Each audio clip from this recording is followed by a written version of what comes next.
Prepare a vertical statement of the profit and loss for the year ended 31st March 2017 as a MAS Agro Limited. Particulars and rupees is given. Interest on investment. कहाँ जाएगा interest on investment?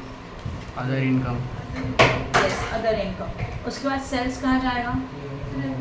Revenue from operation. Then opening stock of raw material. Cost of material. Cost of material consumed. Then purchase of raw material. Add cost of material. Yes, or add cost of material consumed. Employee benefit expenses. Employee benefit. Audit fees. Other expenses. Sales return less from sales. Okay. Additional information. Interest on investment was receivable was 30,000. Interest on investment receivable, investment के ऊपर आपको interest मिल रहा है कितने का? 30,000, right है। तो investment के ऊपर इंटरेस्ट मिला अगर 30,000 का, तो ये हमारे लिए इनकम है। इसके देखो एडजस्टमेंट के हमेशा कितने इफेक्ट जाने चाहिए? 2। तो पहला वाला इफेक्ट कहाँ जाएगा? एक्चुअल लिखो वहाँ पे, इंटरेस्ट ऑन इन्वेस्टमेंट में ऐड, पहला effect add in interest on investment. तो ऊपर इंटरेस्ट ऑन इन्वेस्टमेंट आएगा तो उसको टिक कर लो, है इंटरेस्ट ऑन इन्वेस्टमेंट, उसको टिक करो क्योंकि उसमें जाकर हम लोग ऐड करेंगे। इसका पहला इफेक्ट। दूसरा इफेक्ट एक्चुअल्स में आपको देखो, इस क्वेश्चन में आपको क्लियरली बोला है prepare a profit and loss account. बोला है कि बैलेंस शीट प्रिपेयर करना है? नहीं। तो अगर just profit and loss account बोला है, बैलेंस शीट तो कुछ भी नहीं है एक्चुअल्स में देखा जाए तो दूसरा इफेक्ट हम लोग को देने का जरूरत नहीं है। और इसका दूसरा इफेक्ट आता है बैलेंस शीट के एसेट साइड में, क्योंकि पैसा मिलना बाकी है। तो पैसा मिलना बाकी है तो आउटस्टैंडिंग इनकम है, तो ये बैलेंस शीट के एसेट साइड में जाना चाहिए। ये भी समझ में आया, राइट है। तो इसका दूसरा इफेक्ट आ जाएगा बैलेंस शीट एसेट्स। देन उसके बाद closing stock of raw material. Closing stock of raw material, raw material, उसका 2 इफेक्ट। पहला वाला less from cost of material consume, cost of material consume से क्या हो जाएगा? माइनस, राइट है। एंड इसका सेकेंड इफेक्ट स्टॉक है, इन्वेंटरी, बैलेंस शीट में इन्वेंटरीज में जाएगा। Outstanding audit fees, add in audit fees, first effect. Outstanding है मतलब पेड करना बाकी है, तो other current liabilities, second effect. समझा? पहला वाला होगा, देखो आउटस्टैंडिंग मतलब क्या होता है? प्लस की माइनस। 12th याद करो जो आपने किया था, आउटस्टैंडिंग रहेगा तो हमेशा वो ऐड होता है, right. Outstanding is add and prepaid is less, बराबर है। तो आउटस्टैंडिंग मतलब एक्सपेंसेस पेड करना बाकी है, तो अभी भी पेड करने का मतलब आउटस्टैंडिंग हमेशा हम लोग क्या करेंगे? ऐड करेंगे। एंड प्रीपेड को क्या करेंगे हम लोग? लेस करेंगे। तो आउटस्टैंडिंग ऑडिट फीस बोले तो इसका पहला इफेक्ट क्या जाएगा? Add in audit fees. ये समझ में आया? पहला effect add in audit fees है। दूसरा इफेक्ट क्या जाएगा? बैलेंस शीट के एसेट साइड में अदर करंट लाइबिलिटीज। इफेक्ट को आपको याद ही करना पड़ेगा, उसमें कोई ऑप्शन है नहीं। ओके, अब जब हम लोग सम को सॉल्व करते हैं तो सम का सॉल्व करने का फॉर्मेट आपको सबको पता है। पहला वाला आपको ये कौन सा स्टेटमेंट है? ओनली पीएल है, पीएल का स्टेटमेंट है ना। पीएल का फॉर्मेट उस दिन का याद है? Revenue from operation, other income, क्या क्या है कोई बता सकता है मुझे? फॉर द ईयर एंडेड, जो भी ईयर एंडिंग है वो, राइट है। फिर इसके अंदर हम लोगों की 2 कॉलम्स आते हैं। सबसे पहले particulars, amount as well as what? Amount. उसके अंदर क्या रहेगा बोलो? Other income, other income, sorry पहले क्या आएगा? इनकम। इनकम के अंदर फर्स्ट हेडिंग कोई मुझे बता सकता है? बोलो please. Revenue from operation, point number A. B is what? Other income. Next one क्या आता है फिर? टोटल, यस और नो। फिर सेकंड पॉइंट में क्या आएगा? एक्सपेंडिचर या तो एक्सपेंसेस। एक्सपेंसेस में बोलो पहला cost of material consume, then purchase, then purchase of stock in trade, then change in inventory, right. Then employ benefit, उसके बाद yes finance cost, then depreciation and amortisation, उसके बाद अदर एक्सपेंस, अदर एक्सपेंसेस, फिर आएगा total expenses, सही है। फिर हम लोगों को मिलेगा profit before extra ordinary and exceptional items, than less extra ordinary and exceptional items. फिर हम लोगों को मिलेगा profit before tax, less tax, profit after tax. कोई भी सम हो, सबसे पहले हम लोगों को ये फॉर्मेट कॉपी करना है, राइट है। यस और नो, समझा यहाँ तक? फॉर्मेट क्लियर है? क्या हुआ? पीएनएल का फॉर्मेट इतना ही है, फॉर्मेट, राइट। बोलो ये जो लिखा है ना मैंने, profit before extraordinary and exceptional item, मतलब कुछ आइटम जैसे होते हैं एक्स्ट्राऑर्डिनरी आइटम्स होते हैं, एक्सेप्शनल आइटम होते हैं, लाइक लॉस बाय फाइनल, जो रोज नहीं होते, बराबर ना? ऑन रखा है ना? हाँ, तो रोज नहीं होते हैं, तो उनके पहले का ये प्रॉफिट है। फिर वो लॉसेस माइनस किए, फिर मिला प्रॉफिट बिफोर टैक्स, फिर टैक्स माइनस करो, फिर मिला profit after tax. Clear? But ये ज़्यादा आता नहीं। आपको समझ में आया? अभी का जो सम है वो पीएनएल का सम है। तो पहला स्टेप क्या किया? टोटल एक्सपेंस आता है ना, टोटल एक्सपेंस मतलब इसका टोटल नहीं इतने आएगा ना नहीं मतलब टोटल एक्सपेंसेस लिखेंगे। टोटल एक्सपेंसेस के बाद टोटल एक्सपेंस तो ये पूरा फॉर्मेट कंपल्सरी लिखने का, लिखना कंपल्सरी है। अभी मैंने ये सम देखो कितना सा सम है, फिर भी मैंने क्या किया, पहले पूरा फॉर्मेट लिखा। पहला स्टेप इज हुआ ये पूरा फॉर्मेट पहले कॉपी करो। फॉर्मेट में क्या इनकम है, इनकम में क्या क्या आता है बताओ? हमारा सेल्स आता है, यस और नो? तो सेल्स का मतलब होता है revenue from operation. First point समझा? सेल्स को छोड़ के बाकी के जितने भी इनकम्स है वो कहाँ पे जाएंगे? अदर इनकम में जाएंगे, राइट है? यहाँ तक क्लियर हो गया? उसके बाद वो हो गया टोटल। फिर आता है एक्सपेंडिचर। एक्सपेंडिचर में क्या होगा? Cost of material consume. Then purchases है, चेंज इन इन्वेंटरी है, एम्प्लॉय बेनिफिट है, फाइनेंस कॉस्ट है, डेप्रिसिएशन है। इसका सीक्वेंस भी चेंज नहीं होना चाहिए, इसी सीक्वेंस में इसको कॉपी कर दो। तो जितने भी एक्सपेंस है ये सारे इनर में, टोटल आउटर में, उसको बोला जाएगा टोटल एक्सपेंसेस। फिर टोटल इनकम में से एक्सपेंसेस को माइनस करेंगे, you got profit before extra ordinary and exceptional item. उसके अंदर होता है लॉस बाय फंड, वो ज़्यादा नहीं आता, बराबर ना? वो इस यहाँ लिखा जाता है। क्लियर हो रहा है? बट वो जस्ट हेडिंग लिख दो। फिर इस इनकम में से ये एक्सपेंसेस माइनस करेंगे, you got profit before tax. फिर माइनस करेंगे टैक्स, फिर आपको मिलेगा प्रॉफिट आफ्टर टैक्स। तो जब भी क्वेश्चन में बोला रहेगा प्रिपेयर पीएनएल स्टेटमेंट, तो पीएनएल स्टेटमेंट में आपको ये स्टेटमेंट पहले लिखना है। ये समझ में आ रहा है? राइट है? अब इसके अंदर का ये जो है ना एबी, ये एबी हमारा सब हेडिंग है। कौन सा हेडिंग है हमारा? सब हेडिंग। ये हमारे सब हेडिंग्स है। तो आप लोगों को ये सब हेडिंग का लेजर बनाने का है। मतलब क्या?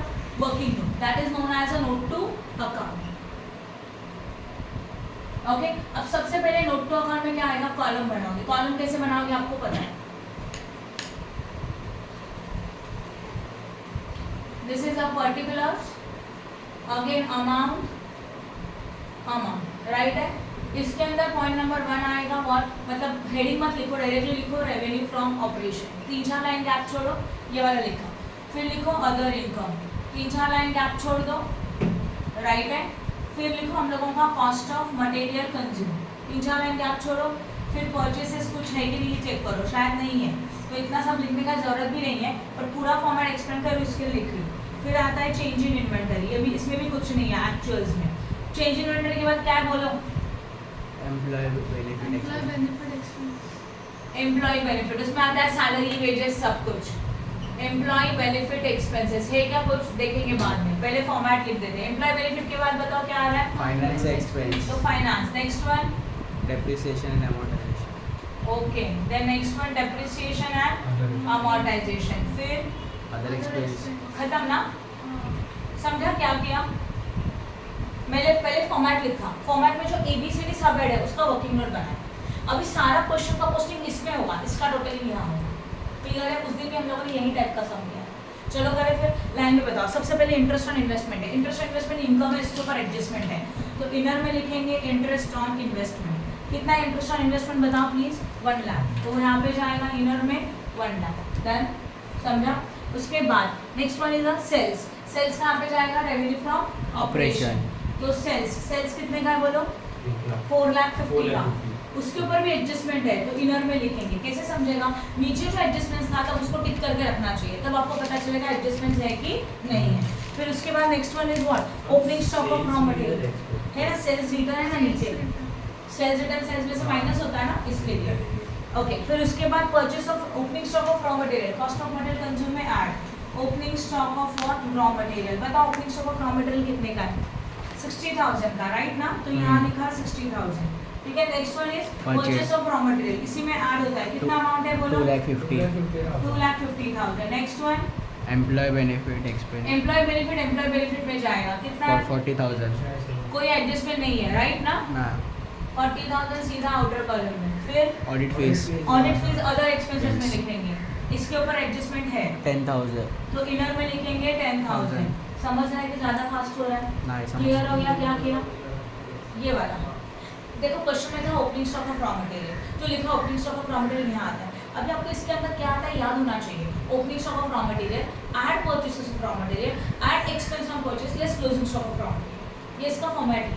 ओके, तो ओपनिंग स्टॉक क्या था वो लिखा, रॉ मटेरियल परचेस किया तो उसको ऐड करेंगे। अब समझ में आया? ठीक है। उसके बाद क्वेश्चन में जो आपने देखो क्या दिया है, सेल्स रिटर्न। सेल्स रिटर्न क्या होता है, सेल्स में से माइनस। हाँ देख लो एक बार, 1 मिनट, समझा। अभी उसके बाद क्या है, एम्प्लॉय बेनिफिट। ये देखो एम्प्लॉय बेनिफिट यहाँ लिखा, ठीक है। उसके बाद क्या है, ऑडिट फीस। ऑडिट फीस के ऊपर एडजस्टमेंट अदर एक्सपेंसेस में इनर में लिखा। उसके बाद क्या है, सेल्स रिटर्न। सेल्स रिटर्न मतलब क्या, सेल्स में से माइनस होता है। तो हम लोग जाएंगे सेल्स में, उसमें लिखेंगे लेस सेल्स रिटर्न। बोलो कितना है सेल्स रिटर्न, कितना है 20,000। तो 45,000 ही है ना कि 4,50,000, तो 4,50,000 माइनस 20, 4,30,000, राइट है। ओके, उसके बाद नेक्स्ट वन इज व्हाट, ये हो गया। अब क्या आता है बोलो, interest on investment was receivable, कितना आएगा 30,000। तो इंटरेस्ट ऑन इन्वेस्टमेंट रिसीवेबल के दो effect. Interest on investment receivable मतलब इन्वेस्टमेंट के ऊपर का इंटरेस्ट मिलना बाकी है, तो ऑलरेडी का जो इंटरेस्ट है उसमें ऐड करेंगे, बाकी means outstanding, and outstanding is always add. किसमें ऐड करेंगे, जो बाकी है उसी में ऐड करेंगे। तो देखो ये इंटरेस्ट ऑन इन्वेस्टमेंट में ऐड होगा, add outstanding interest on investment. कितना अमाउंट है उसका बताओ मुझे, 30,000। तो 30,000 ऐड करेंगे, कितना मिल जाएगा 1,30,000। ये लिखा हुआ समझा। इसका दूसरा इफेक्ट, ये मिलने वाला है, तो एसेट से की लायबिलिटी है, एसेट से। देने का रहेगा तो क्या होता है लायबिलिटी, मिलने वाला रहेगा तो एसेट्स। तो ये एसेट्स में जाएगा बैलेंस शीट में। अब बैलेंस शीट बना रहे हो क्या, नहीं, तो इसमें इसका कोई इफेक्ट नहीं जाएगा। कहाँ पे थे हम लोग, किया था। ओके, एडजस्टमेंट्स है। इंटरेस्ट ऑन इन्वेस्टमेंट और रिसीवेबल का दो इफेक्ट बताया था। एक पहला वाला इंटरेस्ट में ऐड करोगे, दूसरा वाला कहाँ जाएगा बोलो, बैलेंस शीट एसेट साइड में। फिर closing stock of raw material, बोलो closing stock of raw material is what, इसके दो इफेक्ट जाते हैं। Closing stock of raw material, material consume में से माइनस होता है, ये आपको पता होना चाहिए। तो दो लाइन छोड़ो एंड देन माइनस करो, closing stock of raw material, right. कितना अमाउंट है बताओ, closing stock of raw material का बोलो 40,000। 40,000 का अमाउंट क्या होने वाला है माइनस, इसमें से माइनस करके फिर आंसर मिल जाएगा, सही है, कर सकते हो। उसके बाद next one is what, outstanding audit fees क्या होगा, ऐड होगा किसमें, ऑडिट फीस में। देखो हर एडजस्टमेंट के दो इफेक्ट होते हैं, एक पीएनएल में, दूसरा बैलेंस शीट में, ऑलवेज। अभी बैलेंस शीट प्रिपेयर नहीं कर रहे इसलिए उसका इफेक्ट नहीं जाएगा, अभी एक ही इफेक्ट जाएगा पीएनएल वाला।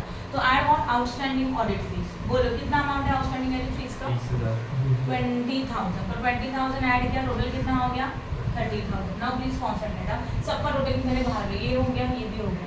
इसका कैलकुलेशन 2,50,000 प्लस 60, 3,10,000। 3,10,000 माइनस 40, 2,70,000, राइट है।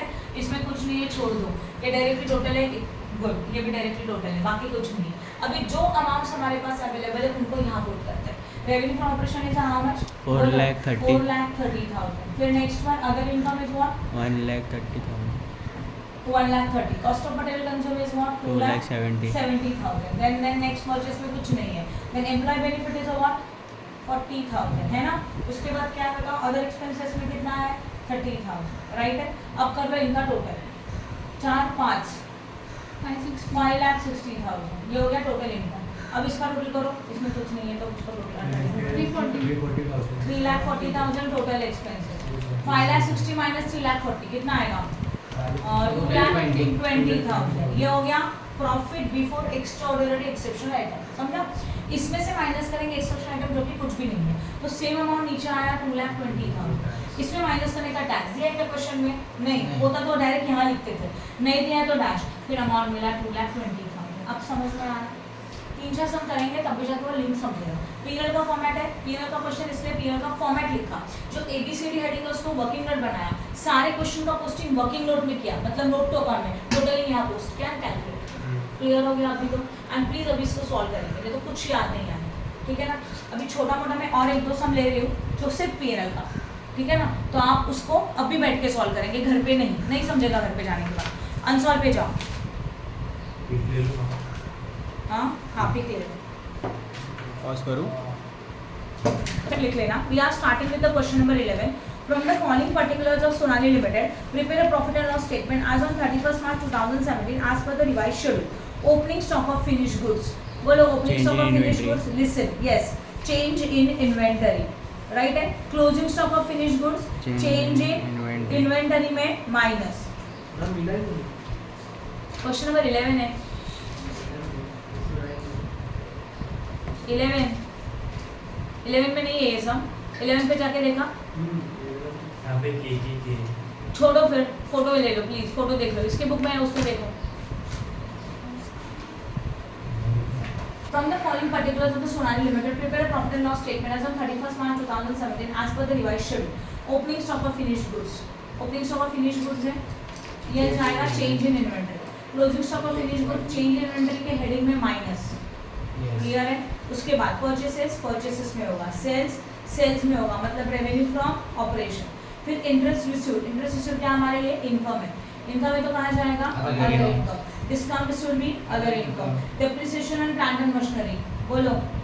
Depreciation and amortization. General expenses. General expenses, other expenses. Salary and wages, other expenses. Interest on debenture, finance expenses. Right है? Provision for taxation, tax है. Less tax. Transfer to the general reserve.